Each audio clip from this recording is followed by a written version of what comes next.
Welcome to the Warrington Scoop, Kirsty. Thank you very much for joining us. First of all, can you please explain what TEDx is? The golden question. The little X after the word TED, which is probably the word to start with because a lot of people have heard about TED Talks, probably the most famous global platform for people delivering talks on thought leadership and pretty much on any topic you could think of these days. Mm, So a lot of people use it in education, a lot of people use it in business, but people think TED Talks and over in the States, which of course is where they're based. Now, TEDx is then a slightly different product. It's one of TED's sub products. So the X denotes that it's independently organized. mhm. So TED events, there are not many, and they are generally in the States. Once in a while, you get some in Europe, one or two events, though, a year in the States. TEDx's are around the world, and you have to operate those under license. So to become a TEDx organizer and curator and licensee, you have to apply to TED for a license for your hometown, which is why I have TEDxWarrington. And the little X after the TED denotes that it's independently organised. So that means that you've got a certain degree of creative license as to how you want to put it on, where you want to run it, to a certain level, what size. There's certain rules around that when you first begin. And you have to do it along the lines of a TED style event. So that involves speakers and performances, and you have to comply with their brand guidelines so that you are respectful of the TED concept Mhm. and the ethos, which is effectively um, ideas change everything. For a long time, the slogan was ideas worth spreading. That line still does stand up very importantly, but the main tagline changed probably about 18 months ago to ideas that change behaviour, that change Mhm. everything. And the reason being, I guess, that great ideas go up on stage, presented through talks, presented through dance, through drama, through humour, through engagement in all sorts of forms, and they deliver an idea that can create a ripple effect. So that's really what a TEDx is. It's the delivery of an independent, smaller scale TED style event. I mean, you say small scale, but I mean, it looks pretty big to me, especially this year. You've got 9 speakers already Yes. announced. It's at the Warrington Youth Zone this year.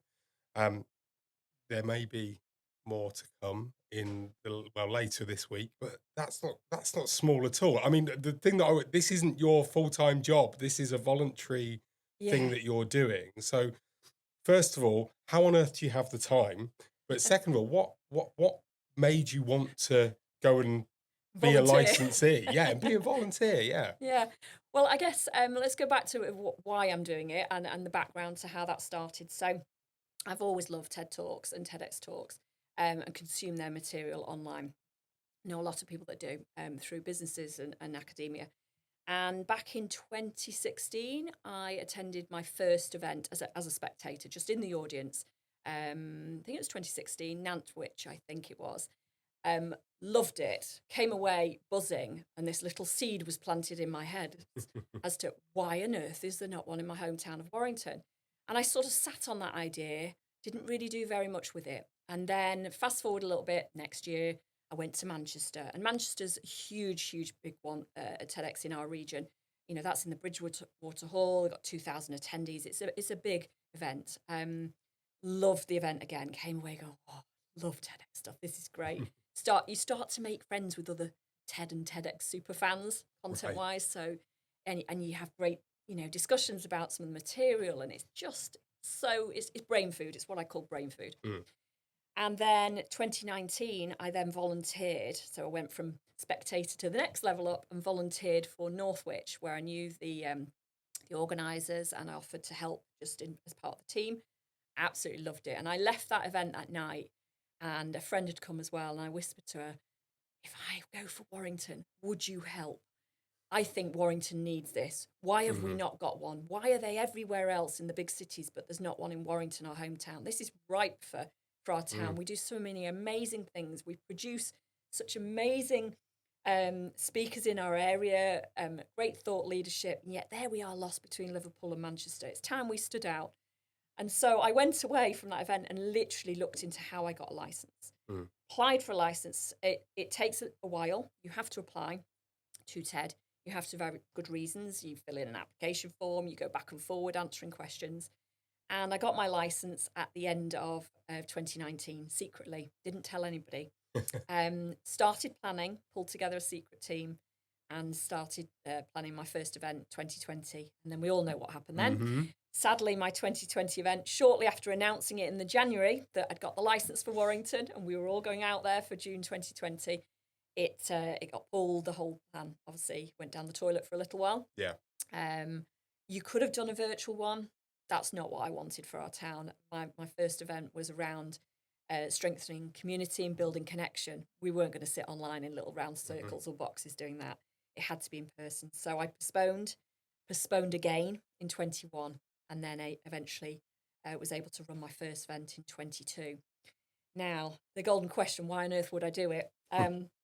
Because it does take a lot of hours, not just from myself, but from my team who are all volunteers as well. Mm. And this year I have a team of 30 people. That's a lot of voluntary hours. My own estimate on time is probably about 300 hours a year. It's like setting up a business for about 6 to 9 months of the year and then closing it down and then setting it all back up again and doing it all over. And people say, why on earth would you give that much time? Well, I view it, it's sort of like my charity work. Then it's not a charity, but it is non-profit. You can't commercialise from the brand. I do it because the content involved is unbelievable. You get to hear amazing ideas. You get to learn an awful lot. I get to stretch myself as well. I work for myself in my day job, so I get to now work with a team and stretch myself almost to breaking point with what I can deliver. But above all, and this will sound really super cheesy, it is about building legacy. And in 2024, I had the opportunity to do my own TEDx talk. That really wasn't the original plan when I started getting involved with TEDx, but I did my own talk elsewhere, and it was about legacy building and the power of the community, the power of the collective to come together and for every person to be a cog in the wheel of something that turns and changes. And I guess that's my answer. Why would I donate so many hours to it? It's because of where that information can go, where a talk can go, who can hear it around the world, and what might happen as a result, what might change somewhere in a gazillion miles away from us. Somebody might hear that needs to hear it with a really important message or call to action. I know that happens because of the messages I get afterwards, and I know what my speakers receive as messages afterwards. I know that in our second year we had someone who became a TED editor's pick, which meant that immediately the whole talk release was out of my hands and it was all managed by TED. That talk, when it was released, got 30,000 hits in one night. Wow. How many lives has that touched? How many? And so in the 2 events only that I've had, and I'm a tiny TEDx compared to some around the country, some of the big ones, the Manchester, the Brighton, there's some big TEDx's who've been doing it the full length of TEDx's lifetime, which is 15 years. TED's been going 40 years, but TEDx is 15 years. And in the 2 events that I've previously put on, we've put 20 people on stage. That's 20 ideas in the world. And that's an awful lot of clicks and views of people that have listened to that content, and it might just have changed something in their life or their relationships or the way they do business. That's pretty empowering. I'm effectively being their vehicle for legacy building, and that's what my own talk was about. And that's ultimately why I do it. As cheesy though that might sound, to be a legacy builder, that's what I leave behind.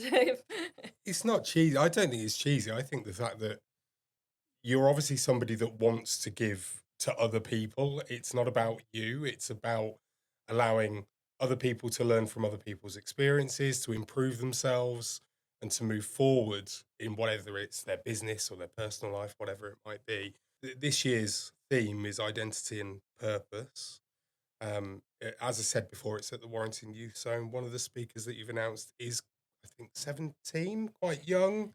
We've got some interesting things going on around that. So yes, the event, as you mentioned, Warrington Youth Zone, and there is a reason around that. Each year I've looked for different venues. I'm very keen on sharing the love, moving things around, not being just attached to one venue. Yeah. It would be easier to do that, to find a theatre and stay there. We're working with the Youth Zone this year. We put a theme on our event. Not every TEDx does that. You don't have to. I choose to. Some people say it might pigeonhole things and applications from speakers into that. I don't feel it does because I go with quite broad themes. We've done connection and community in the first year, and we've done embracing change and tackling adversity in the second year. And this year, Mm. it's identity and purpose. The types of talks that we've got coming now are very diverse, very diverse. I have set my mission this year on having a greater number of speakers and performers, and I use that word purposely in there, and performers, to reflect the kinds of events that I see running around the world by TEDx organisers and TED in the States, to deliver something where there will be more involved in speaking and performing, but for shorter lengths of time. The thing you mentioned there about age is really important. Mm. As well as having a theme, the other thing I introduced this year was to have a community impact focus. I don't want to just be a singular annual event that comes, goes, everyone likes the live event, everyone likes the videos that come out. I'd actually like to leave things behind on the ground. So this year, I decided that I wanted to have a focus topic, and it's young people this year and young talent. I think an awful lot of young people have some amazing information and talks to share. I think a lot of young people have been done a disservice, not just by COVID, but by all sorts of things, hybrid working and social media and being dissed by people that might be of different generations. And I think it was time to involve a lot more younger talent. We have not had young speakers in our programme before. And I wanted to find out where the under 30s market was, Mm. particularly the under 26 market. So we did a couple of things. We said our focus for this year, in terms of the community focus, not the theme, but the community focus would be young people. We partnered with the Youth Zone.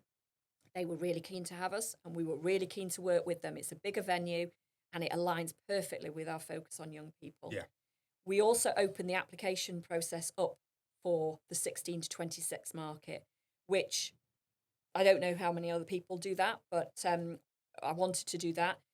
TEDx have a lot of sub-products, or TED do, and there are TEDx University, and there's TEDx Youth, and there's TEDx Education, and there's TED this, that, and that. There are a lot of TEDx sub-products. But I saw that there was a bit of a gap between the younger market, the university market, and then also the mainstream TEDx market. Right. So we opened it up to applicants. We ran a concurrent application process for the 16 to 25, so they applied separately on a different timeline.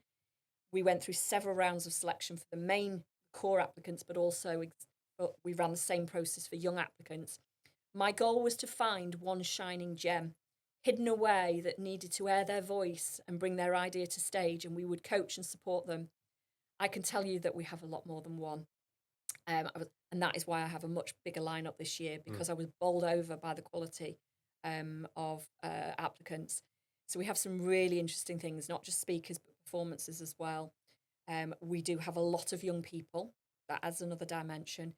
And just this coming week, actually, something we've talked about, but it's still to be launched, is the third element of our focus on young people. We're launching the bursary programme, which is Right. another of my harebrained ideas, just because I'm not busy enough.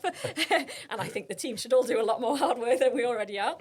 And the bursary programme subsidises places for under 25s to attend, and it will also offer some fully subsidised places out through educational institutions in Warrington.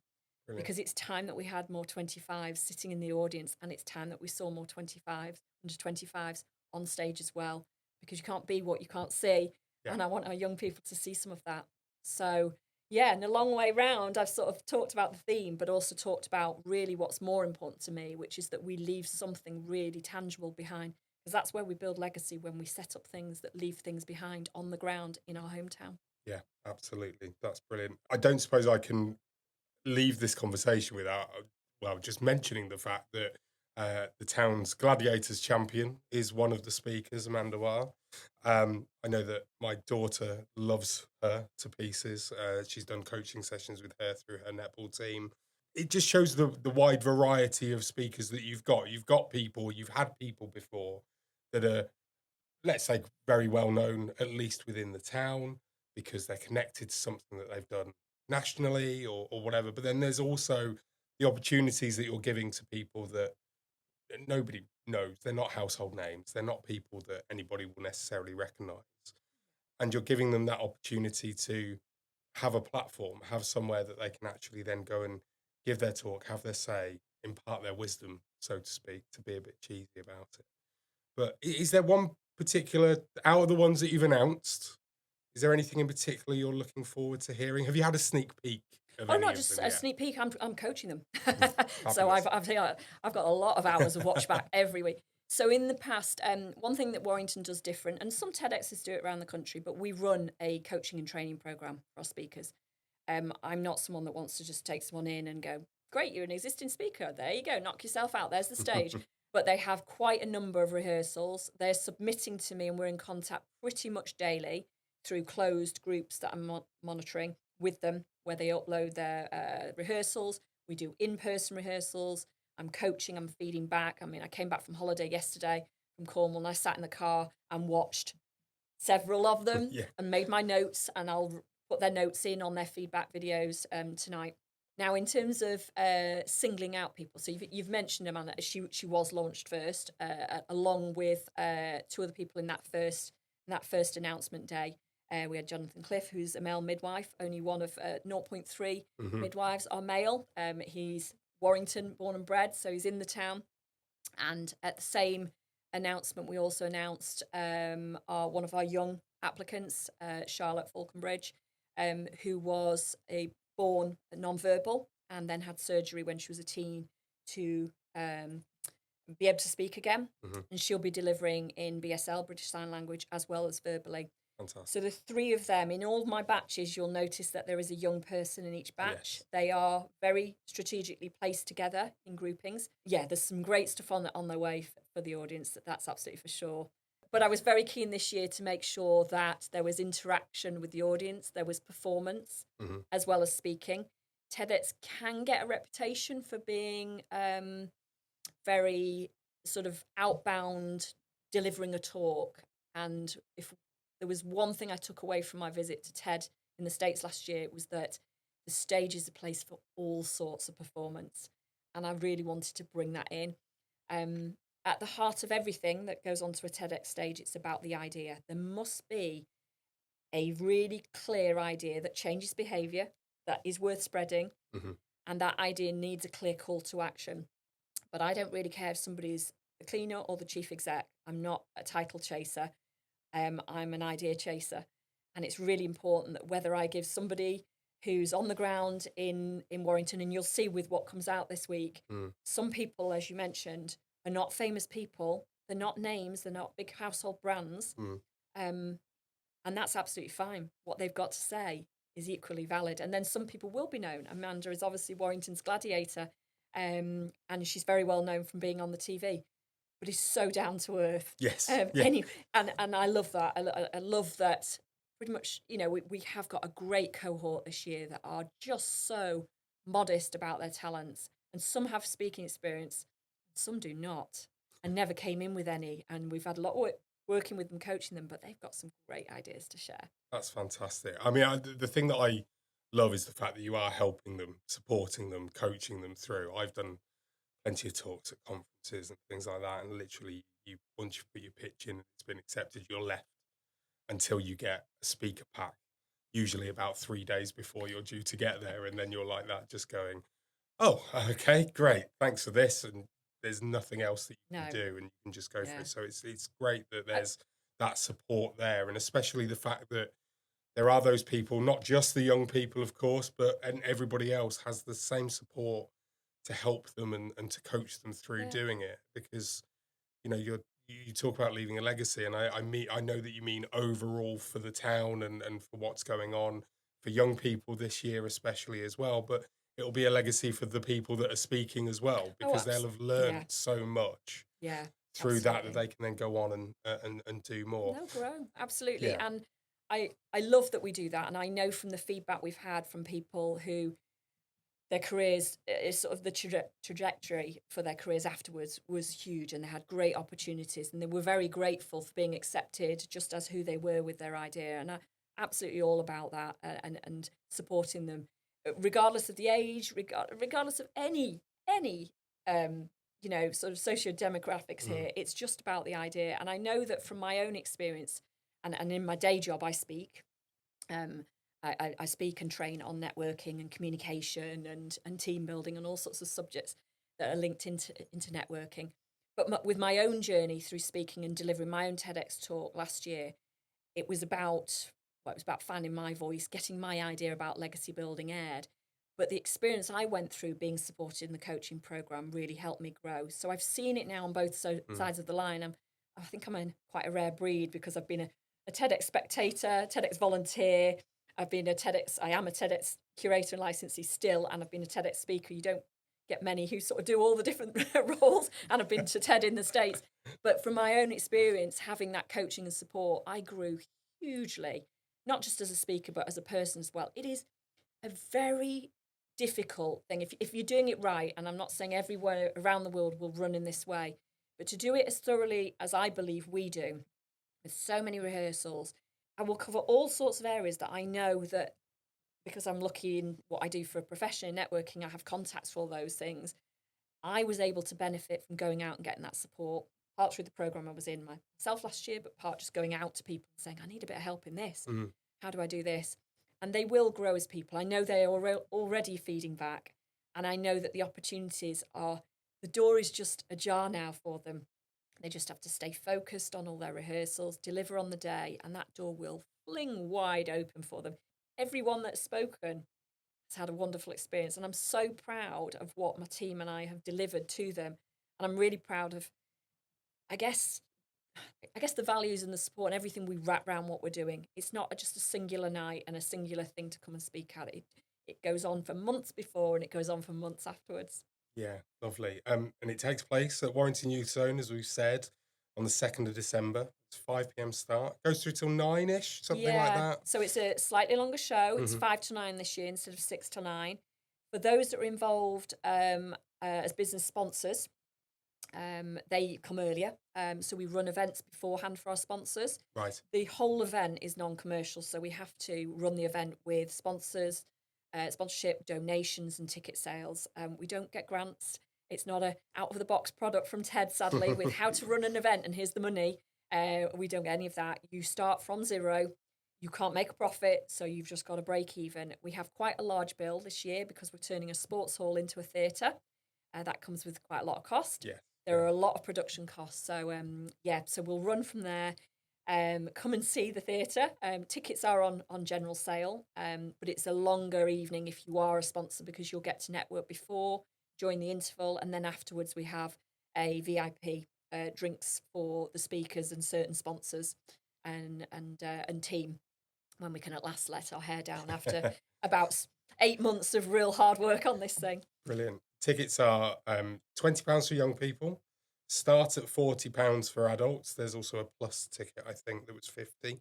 Um, so you can go and get those tickets now. They're Yes. available. We'll put a link in the show notes Oh, and so be that we'll super go there. quick, absolutely, with those because the young persons will always stay at 20 because they Mhm. are part subsidised by our bursary programme sponsors. Right.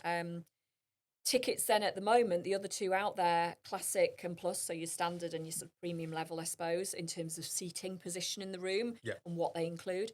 They have been out on an early bird. Tomorrow will be the 4th of November and will be 4 weeks until the event. So the ticket prices go up at midnight. Okay. So just letting you know. So not hugely. We're not out for huge commercialism, as I've said there, but we Yeah. are out for not ending up poor and out of pocket personally ourselves. So tickets do jump up, but there will still be those three types. So you can get a really close up front seat and a gift. You can be further back, and you can be a young person.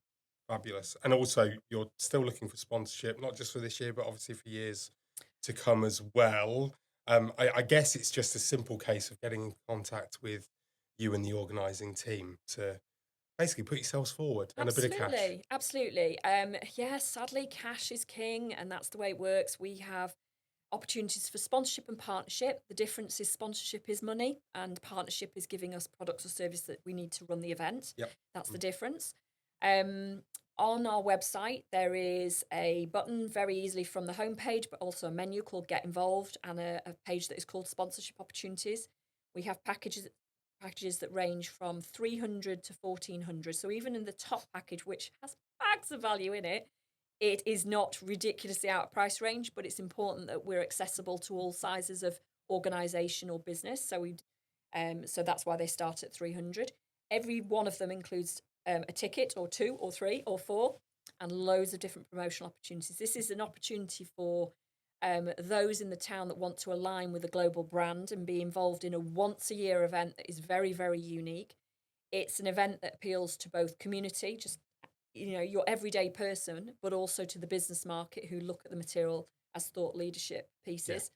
So whether you're a business, whether you're an independent person who wants to just make a donation, you could even donate straight into the bursary program if young people are part of your agenda. It's particularly great for businesses who do have a CSR agenda or an ESG agenda and want to invest in their town, want to invest in young people, want to invest in thought leadership, in making a difference. We're trying to do all the right things. Our website is green this year. We're doing our young people thing. We're trying to do all the support we can with bolt-on charities, running with the Youth Zone, who are a charity. We are trying to tick a lot of ESG boxes in our work, as well as delivering a fabulous live event, and then videos to watch thereafter. So please just go through the website. We can give you loads of information. I'll happily talk to anybody who wants to support what we're doing, because we are working our socks off. I cannot tell you how many hours a day I'm working at the moment around the day job, and my team are very similar as well. And we would just love to have more backing. We've got some great sponsors behind us. I would love to reach out into those larger businesses, because we are very much funded at the moment by the SME market, the smaller businesses who do have shallower pockets. So if I could appeal to anybody, it would be to say, please do look at us if you are a larger business. This is happening on your doorstep. We are doing amazing things that will go off around the world, and your badge could be on it, or you could just do it because it's the right reason to morally. Fantastic. Kirsty, thank you very much. It's TEDxWarrington.com. That's where you need to go and get tickets or to get involved, sponsorship or partnership. Thank you, Kirsty. Good luck for the event on the 2nd of December at Warrington Youth Zone. I'm sure it will be absolutely fabulous. Thank you very much for speaking to us. Oh, thank you for having me. It's been lovely waffling away to you today. Thank you very much. Thanks.